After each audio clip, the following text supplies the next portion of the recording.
ഞാൻ ഇവിടെ വന്നിട്ട് എല്ലാം ശരിയാക്കി തരാം എന്ന് പറഞ്ഞിട്ട് പോകുന്ന ഏർപ്പാട് എനിക്കില്ല.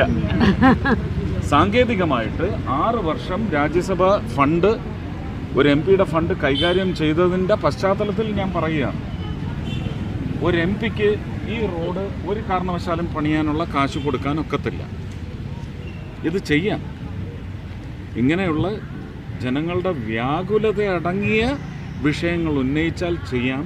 അതിന് നിങ്ങൾ കേരള ഭരണം ഞങ്ങളെ ഏൽപ്പിക്കണം. കേരള ഭരണത്തിന്റെ യാതന കേരളത്തിലെ ജനങ്ങൾ അനുഭവിക്കുന്നുണ്ടെങ്കിൽ ആ മാറ്റത്തിന് വേണ്ടി നിങ്ങൾ 2026 ചിലപ്പം ഈശ്വരനെ അനുഗ്രഹിച്ചാൽ അതിന് മുമ്പ് തന്നെ അത് സംഭവിക്കും.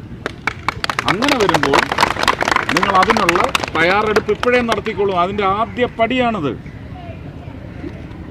അതിൻ്റെ ആദ്യ പടിയാണ് ഈ ഇലക്ഷൻ. ഞാൻ ഇവിടെ വന്നിട്ട് എല്ലാം ശരിയാക്കി തരാം എന്ന് പറഞ്ഞിട്ട് പോകുന്ന ഏർപ്പാട് എനിക്കില്ല. സാങ്കേതികമായിട്ട് 6 വർഷം രാജ്യസഭ ഫണ്ട് ഒരു MP-യുടെ ഫണ്ട് കൈകാര്യം ചെയ്തതിൻ്റെ പശ്ചാത്തലത്തിൽ ഞാൻ പറയുകയാണ്, ഒരു MP-ക്ക് ഈ റോഡ് ഒരു കാരണവശാലും പണിയാനുള്ള കാശ് കൊടുക്കാൻ ഒക്കത്തില്ല. ഇത് ചെയ്യാം.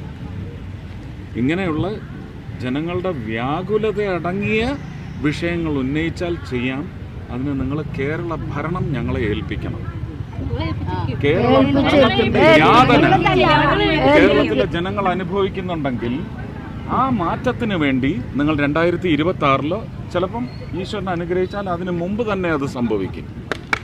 അങ്ങനെ വരുമ്പോൾ നിങ്ങൾ അതിനുള്ള തയ്യാറെടുപ്പ് ഇപ്പോഴേ നടത്തിക്കോളൂ. അതിൻ്റെ ആദ്യ പടിയാണിത്. അതിൻ്റെ ആദ്യ പടിയാണ് ഈ ഇലക്ഷൻ.